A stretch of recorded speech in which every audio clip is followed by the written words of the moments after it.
విక్కీ, పద్మావతి వాళ్ళు కలిసిన తర్వాత చాలా సంతోషంగా గడుపుతూ ఉంటారు. ఇంతలో రౌడీలు అయితే వాళ్ళని వెతుక్కుంటూ వాళ్ళ దగ్గరికి వస్తూ ఉంటారు. అది చూసిన పద్మావతి అయితే, "సారు వాళ్ళు ఇక్కడికి వచ్చేసారు సారు. మనము కలిసి ఎక్కడికైనా పారిపోదాం సారు" అని చెప్పేసైతే పద్మావతి ఏడుస్తూ చెప్తూ ఉంటుంది. ఆ మాటలు విన్న విక్కీ అయితే ఒక్కసారిగా షాక్ అయిపోయి వైపు చూస్తూ, "పద్మావతి, పారిపోవలసింది నువ్వు నేను కాదు.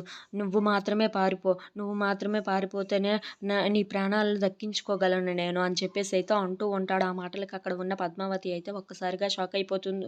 ఇంతలో అక్కడ ఉన్న విక్కీ అయితే, ఏంటి పద్మావతి, పారిపో నువ్వు" అని చెప్పేసైతే అంటూ ఉంటాడు. ఆ మాటలు విన్న పద్మావతి అయితే, "సారు, అలా జరగకూడదు సారు. మీ ప్రేమను నేను చాలా రోజులకైతే గెలుచుకున్నాను. ఇప్పుడు మిమ్మల్ని విడిచి వెళ్ళాలంటే నాకు జరగదు సారు" అని చెప్పేసైతే అంటూ ఉంటుంది. ఆ మాటలకి అక్కడ ఉన్న విక్కీ అయితే ఒక్కసారిగా పద్మావతి వైపు చూసి చాలా ప్రేమగా, "పద్మావతి, నువ్వు వెళ్ళిపో పద్మావతి. నువ్వు ఇక్కడి నుండి వెళ్ళకపోతే నేను నిన్ను దక్కించుకోగలనో లేదో" అని చెప్పేసైతే అంటూ ఉంటాడు.